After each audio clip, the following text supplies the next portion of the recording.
নমস্কাৰ। মহা অম্বুবাচীৰ ফলত পাঁচআখী জাতক জাতিকাসকলৰ জীৱন সলনি হৈ পৰিব। জীৱনলৈ আহিব ডাঙৰ লাভ।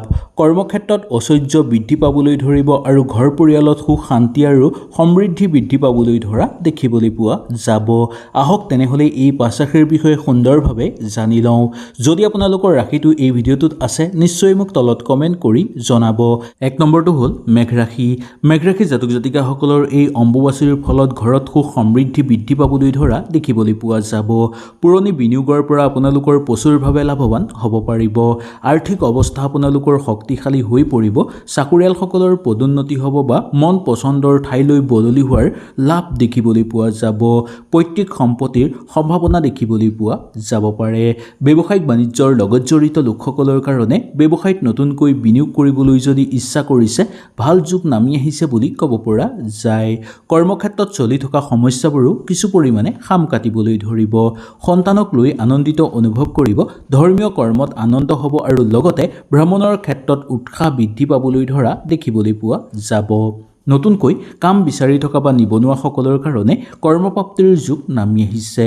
ৰাজনৈতিক ক্ষেত্ৰতো আপোনালোকৰ অনুকূল প্ৰভাৱ দেখিবলৈ পোৱা যাব।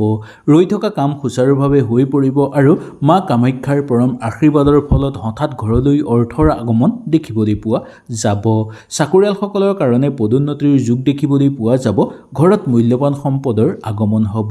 ঠিকা ঠুকলি কৰি থকা লোকসকলৰ কাৰণেও ঘৰলৈ ভাল খবৰ অহাৰ যুগ দেখিবলৈ পোৱা যায়। ২ নম্বৰ ৰাশিটো হৈছে সিংহ ৰাশি।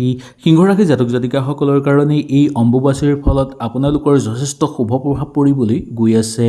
বিশেষকৈ আপোনালোকে এটাৰ পিছত আনটো সুযোগ লাভ কৰিব পাৰিব।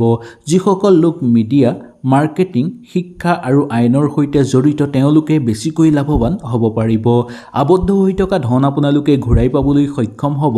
উপাৰ্জনৰ নতুন পথ মুকলি হোৱাৰ যুগ দেখিবলৈ পোৱা যাব। বৈবাহিক জীৱনত সুখ শান্তি আৰু সমৃদ্ধি বৃদ্ধি পাবলৈ ধৰা দেখিবলৈ পোৱা যায়। বন্ধুবৰ্গৰ লগত থাকোঁতেও আন্তৰিকতা আপোনালোকৰ বৃদ্ধি পাবলৈ ধৰিব।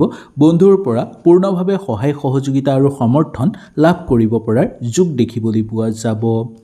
প্ৰেম প্ৰণয়নৰ ক্ষেত্ৰত আনন্দ হ'ব। আপোনালোকৰ ওচৰ চুবুৰীয়াৰ লগত সৰু সুৰা কথাত তৰ্ক বিতৰ্ক হ'ব পাৰে যদিও ইমান চিন্তাৰ কাৰণ নাই বুলি ক'ব পৰা যায়। কাৰ্যকৰী পৰিকল্পনা সুচাৰুভাৱে আপোনালোকৰ সিদ্ধি হৈ পৰিব। মনটো আপোনালোকৰ দৃঢ় হ'ব আৰু যিকোনো আপোনালোকে কঠিন কাম কৰি সম্পূৰ্ণ কৰিব পাৰিব। বিয়া বাৰুৰ কথা আলোচনা কৰি চাব বিচাৰিলে চাব পাৰিব, নাইবা নতুনকৈ যদি আপোনালোকে বিয়া বাৰুৰ কাৰণে চিন্তা কৰিম বুলি ভাবিছে তেনেহ'লে ঘৰত কথা বতৰা আলোচনা কৰি সুন্দৰভাৱে চাব পাৰে।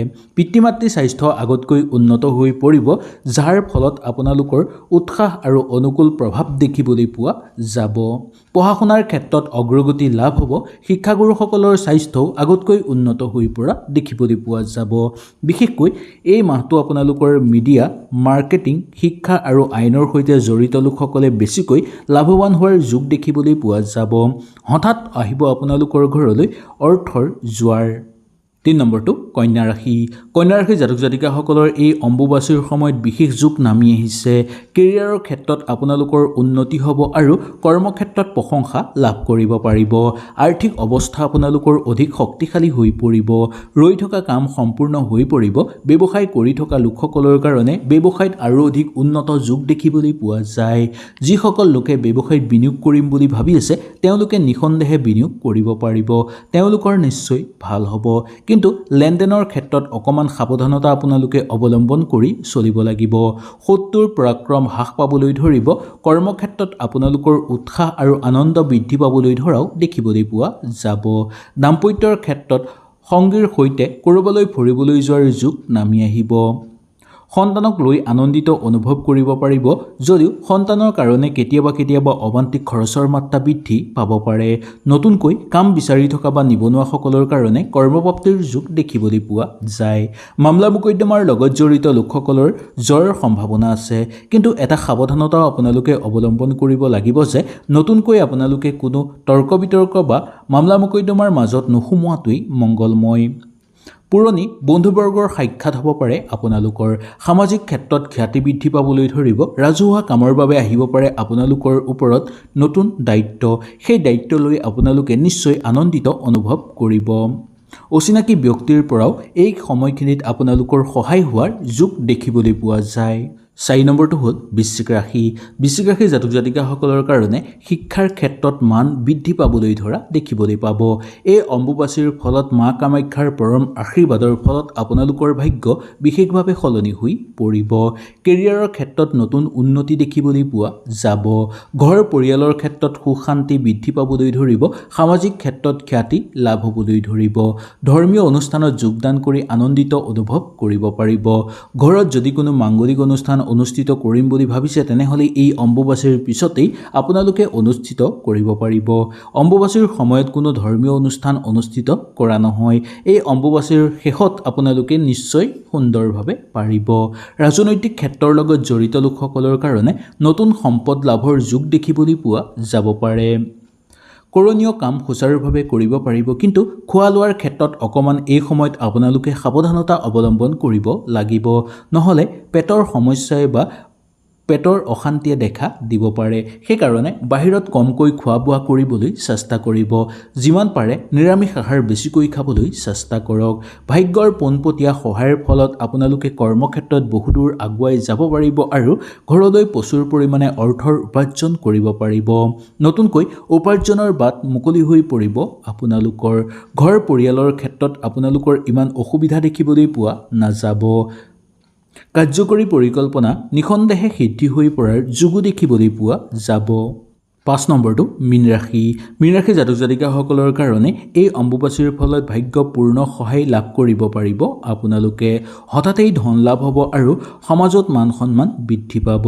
নতুন চাকৰিৰ সুযোগ আহিব আৰু লগতে ব্যৱসায়িক বাণিজ্যৰ ক্ষেত্ৰতো ভাল সম্বৰ্ধনা দেখিবলৈ পোৱা যাব পাৰে। দীৰ্ঘদিন ধৰি ৰৈ থকা কৰ্মসমূহত সম্পূৰ্ণভাৱে ভাল ফল দেখিবলৈ পোৱা যায়। ইয়াৰ উপৰিও পাবলগীয়া অৰ্থ আপোনালোকে অতি সোনকালেই লাভ কৰিব পাৰিব। ঘৰ পৰিয়ালৰ ক্ষেত্ৰত আপোনালোকে আনন্দময়ভাৱে পাৰ কৰিব পাৰিব। দাম্পত্যৰ ক্ষেত্ৰত সৰু সুৰা ভুল বুজাবুজি থাকিলেও ইমান চিন্তাৰ কাৰণ নাই বুলি ক'ব পৰা যায়। ব্যৱসায়িক বাণিজ্যৰ ক্ষেত্ৰত যদি আপোনালোকে প্ৰসাৰ কৰিব বিচাৰে তেনে ক্ষেত্ৰতো সুন্দৰভাৱে প্ৰসাৰ কৰিব পাৰিব। খেল ধেমালিৰ লগত জড়িত লোকসকলৰ কাৰণে খুব শুভ হ'ব আৰু নতুন সুযোগ লাভৰ যোগ দেখিবলৈ পোৱা যাব পাৰে। ঘৰত কাৰোবাৰ বিয়া বাৰুৰ কথা আলোচনা কৰি চাব পাৰে, নাইবা কাৰোবাক যদি আপোনালোকে প্ৰেমৰ প্ৰস্তাৱ প্ৰেৰণ কৰিম বুলি ভাবিছে তেনে ক্ষেত্ৰতো আপোনালোকে সুন্দৰভাৱে সেই প্ৰেমৰ প্ৰস্তাৱ প্ৰেৰণ কৰিব পাৰিব। শিক্ষাৰ মানদণ্ড বৃদ্ধি পাবলৈ ধৰিব। কেৰিয়াৰৰ ক্ষেত্ৰত আপোনালোকৰ উন্নত ফলাফল দেখিবলৈ পোৱা যায়। ভৱিষ্যতৰ কাৰণে যদি আপোনালোকে কিবা সুৰক্ষিত কৰি ৰাখিম বুলি ভাবিছে তেনে ক্ষেত্ৰত আপোনালোকৰ কাৰণে এই সময়খিনি উত্তম সময় হ'ব বুলি ক'ব পাৰি। বন্ধুবৰ্গৰ লগত থাকোঁতে সুখ আৰু সমৃদ্ধি বৃদ্ধি পাবলৈ ধৰিব। পুৰণি বিনিয়োগৰ পৰা বহু বেছি লাভৱান হোৱাৰ যোগ দেখিবলৈ পোৱা যায়। আৰ্থিক অৱস্থা আপোনালোকৰ শক্তিশালী হৈ পৰিব। চাকৰিয়ালসকলৰ পদোন্নতি হ'ব আৰু লগতে ঘৰৰ মানুহকো সময় দিবলৈ সক্ষম হ'ব। পৈতৃক সম্পত্তি লাভৰ প্ৰবল যোগ দেখিবলৈ পোৱা যাব, যাৰ ফলত আপোনালোকৰ এটাৰ পিছত আনটো সুযোগ সুবিধা লাভ হ'ব আৰু মা কামাখ্যাৰ পৰম আশীৰ্বাদ আপোনালোকে অতি শীঘ্ৰেই লাভ কৰিব পাৰিব। হয়তো এই ভিডিঅ'টোৰ যোগেদি আপোনালোকে সুন্দৰভাৱে বুজি পালে। যদি কিবা অসুবিধা পালে নিশ্চয় মোক তলত কমেণ্ট কৰি জনাব। তেনেহ'লে আজিলৈ আপোনালোকৰ ওচৰৰ পৰা বিদায় লৈছোঁ। কালিলৈ পুনৰ আপোনালোকক লগ পোৱাৰ প্ৰতিশ্ৰুতিৰে নমস্কাৰ।